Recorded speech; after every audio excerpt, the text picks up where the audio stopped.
Hey guys, the show's about to start. Sit back, relax, take a hit, and enjoy.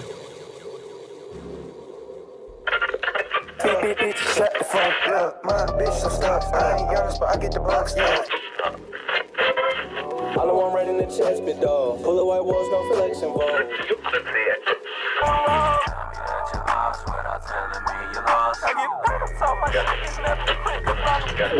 TokeTok Radio with Mountain Man and the Wizard.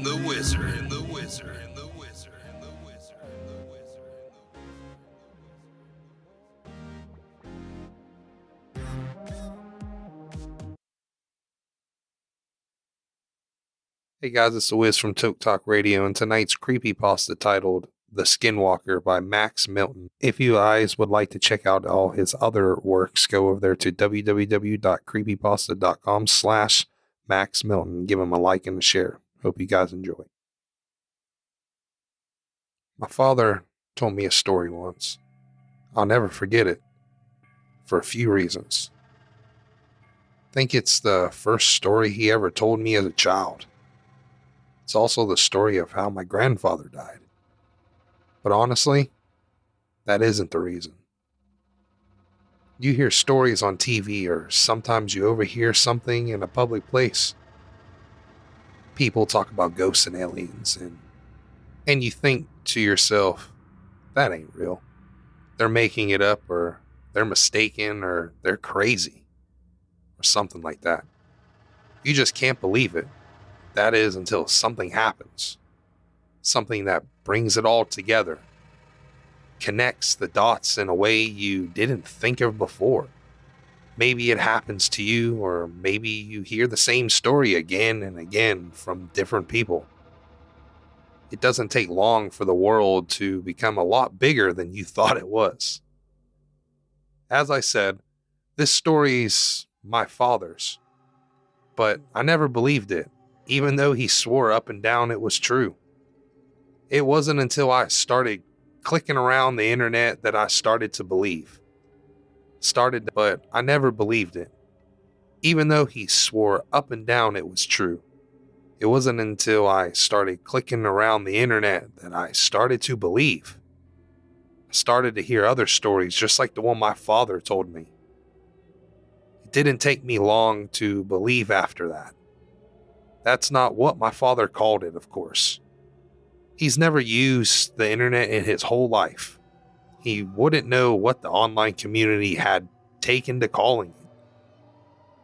When he chose to call it something other than it or that thing, he called it a skinwalker, after an old Cherokee tale his grandfather told him. But I recorded the story, and this is the way he told it to me. We were out hunting one night in the woods surrounding the dairy farm in Ohio where we lived at the time.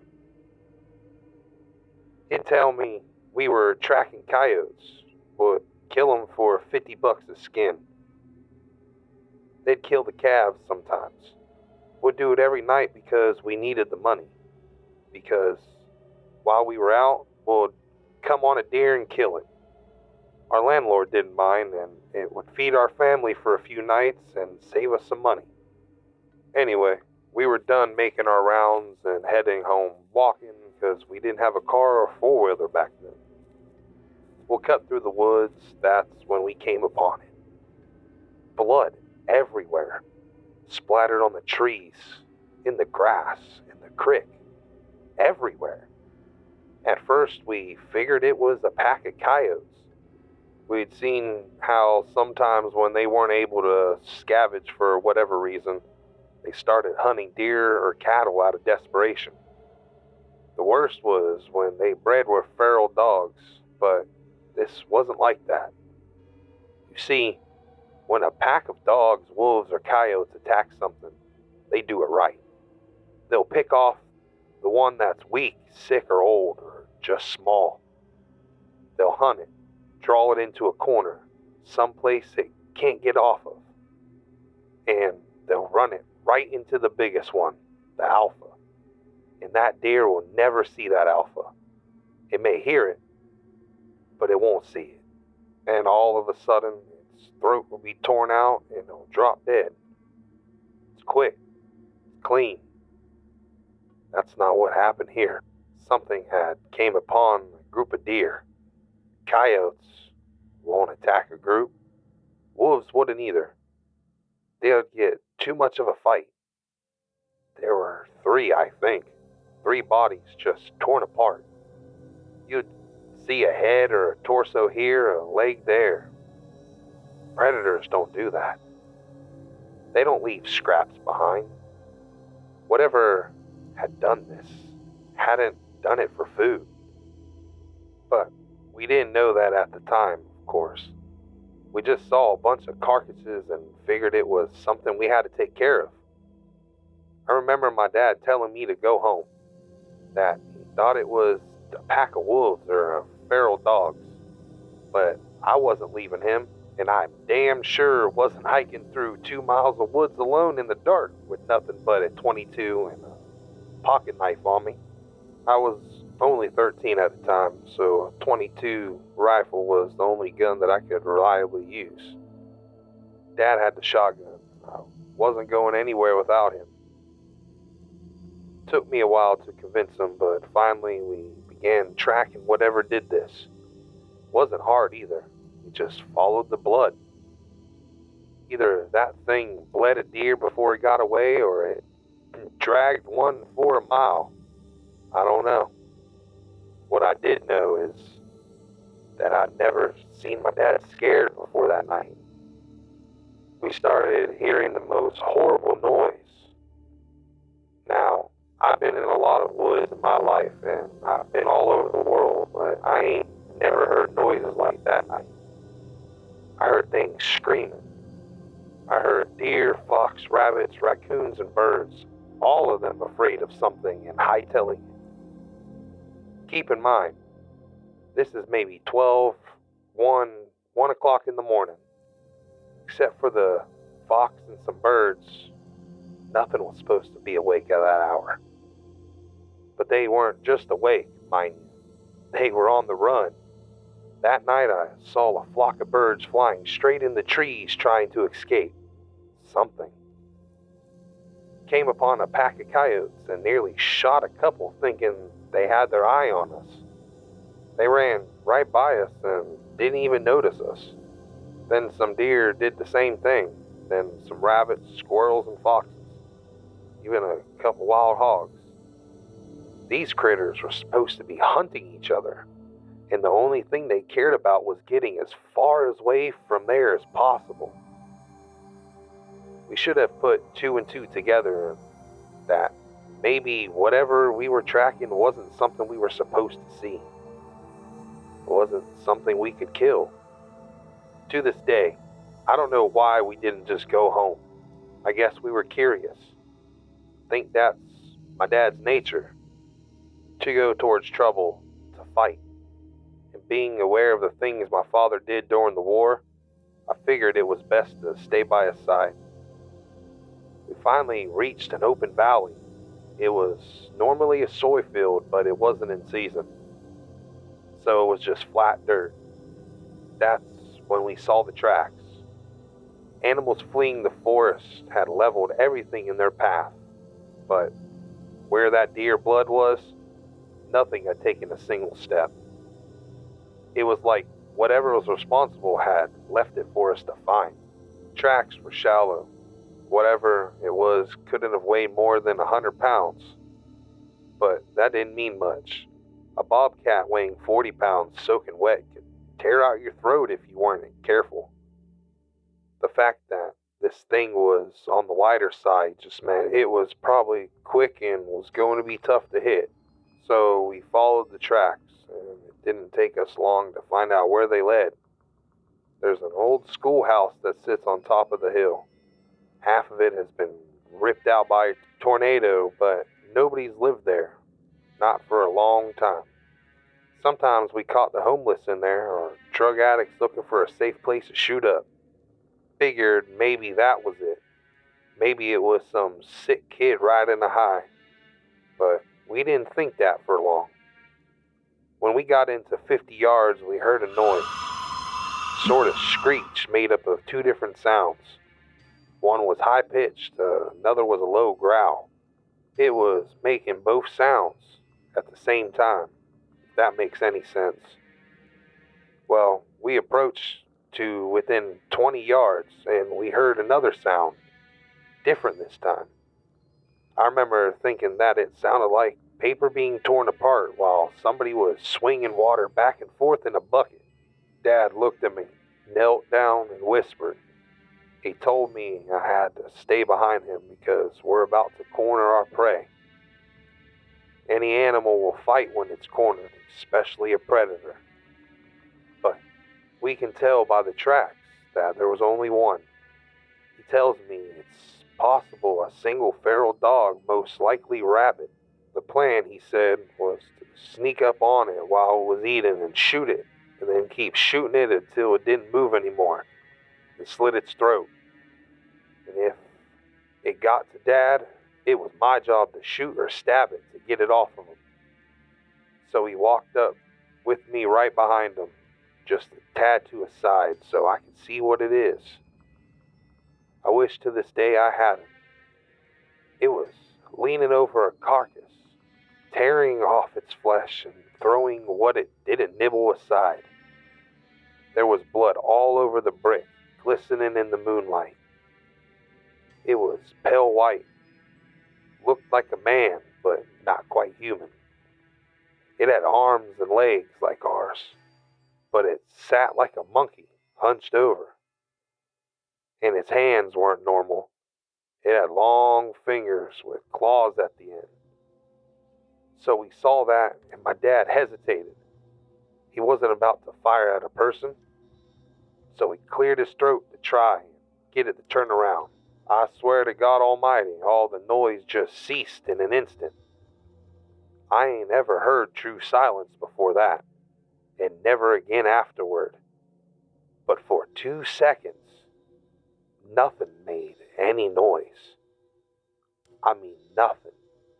This made it all the louder when the thing turned around, made this shrill cry, and pounced on my dad. He got a shot off. I think he missed. If he hit it, it didn't faze the thing at all. But it was on him, tearing entire parts off of him. I started shooting it with the 22 point blank, but the thing barely bled at all. I gave it 5 rounds, and then I started hitting it with the butt of the gun. It didn't budge, or even register that I was there. It was just clawing at my dad, removing whole chunks of his flesh. Started on his torso, peeling off the skin in his chest, and then it moved up. It tore out his throat, ripped his nose clean off, and gouged out his eyes. Then it scalped him and started digging in. I stood there, helpless, as it ripped off the bottom half of his jaw, the little bones and that tube in his neck, and then his ribs. I don't exactly remember what happened, but somehow my dad's knife ended up in the thing's shoulder. And my dad, what was left of him, that is, ended up on my back. I started running. By God, I was going faster than I had ever ran before or after. And it was following me. I ended up back in the forest, opposite the woods we started in. I was heading towards my landlord's house because it was the closest thing to help nearby. But even that was half a mile away. All the while, I could hear the thing screeching and moaning. I heard branches crackling and getting thrown around. It was cracking so loud and often that it sounded like someone was taking an axe to every single tree I passed. But I never looked back. Not once. The thought didn't even cross my mind. Finally, I tripped and fell into some gravel, and I looked up to see my landlord and a bunch of his buddies drinking around the campfire. I screamed and cried, and they came over. Told them to call an ambulance, and my landlord looked at me and said something that I'll never forget. "What is that on your back?" he asked me. Just as the words left his mouth, it dawned on him without me saying a word. It was one of those god-awful flannel shirts my dad wore everywhere. He realized it was damn near all that was left of my dad. Aside from a bit of my father's head and torso, that's all there was. Absolutely nothing below the waist. Suddenly, we heard it, the screeching. My landlord grabbed me, causing me to drop what was left of my dad on the ground. And I was fighting him, crying, because I thought we could still save him, somehow. But the truth is, my dad had been gone well before I ever picked him up. And all I'd done was carry a corpse back home. My landlord had to pick me up and throw me inside before I'd go with him. He and his buddies, all of us went inside together and they locked the doors and got their guns. The landlord asked me, "What happened? What happened?" But I didn't know what to tell him. He pieced enough of it together to understand that there was something dangerous out there. All the lights in the house were on. Someone called the cops. They would get there as soon as they could, they said. But that meant in 15 minutes. We looked outside and saw it walk in front of the fire they made. No one knew what it was. One of them said it looked like an ape. Suddenly, something came crashing through the window. We all fired at it, but quickly realized it wasn't even the thing. No, it was my landlord's dog. Well, his body anyway. His head and legs were missing. We had just started pushing things in front of the doors and windows to form a barricade when we heard something in the garage. I remember one of his friends saying that the doors were open. We heard metal and glass being ripped and smashed. We dragged the couch and TV in front of the door to the garage for an added measure. It banged around some more, but then got quiet. Not silent like it was before. We could hear it move around some, and the guys were talking, making sure their guns were ready. Someone handed me a pistol.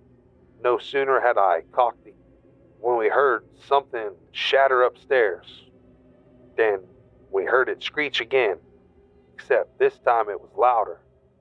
It didn't echo and fade out because it was inside. We all rushed to the one door that led upstairs, and we got to it just as the thing did. It opened it just a bit, and 4 or 5 men just slammed into it. It managed to get its hand through, and someone with the shotgun took care of that, put the barrel right up to its wrist and pulled the trigger. Blew its hand clean off. That only pissed it off, though. Started shoving that door and clawing. We were on one side pushing as best we could, and it was on the other doing the same. The wood wasn't going to hold, so someone told us to keep our heads down. Suddenly, the top half of the door was gone and my ears were ringing. There were splinters everywhere. 2 or 3 of them just unloaded on the top half of the door. I don't really know where it went for after that. The police got there. I was still glued to what was left of the door. The sun was up before they pried me loose. They put me in the hospital for a while. While I was there, a whole lot of people talked to me, but I didn't respond. Not for a long, long time. When I got back home, I got a job for the landlord, working on the farm. We didn't talk much, not about the thing, but I signed up for the Army when I was 19, and he sat me down to drink some scotch as a send-off. I asked him right away what the police told him. The story they went with was that it was a wild animal, probably a wolf or maybe a bear that migrated north. I asked him how they could say that when they had the hand. He looked at me stunned. He told me that the hand never made it back to the station. The cop who had it in his car got in a wreck, drove right into a tree and died on impact. The hand was never found, likely taken by an animal. The cops, well, when they would acknowledge the hand existed at all. Said it was simply the paw of a bear that resembled a man's. I never talked to the landlord again. He went missing while I was in basic training, and no one ever saw him again. There were rumors that he owed some people some money and skipped town, but I don't think it's that simple. As for me, I never went back to those woods. Wouldn't even if I had the whole goddamn U.S. Army at my back. That was the extent of my father told me about the incident in the woods. There's just one problem, however. My father lied. When my mother died, I don't think my father felt he had anything left, and that he might as well settle old scores. He returned to those woods, and he never came back out either. The FBI was called, and they came and put on a show for everyone involved. But I knew they weren't really looking. I had to get an agent drunk and slipped him a few 50s before he finally told me that they get a few calls about these woods every year, about someone up and vanishing. But that was all he wanted to tell me.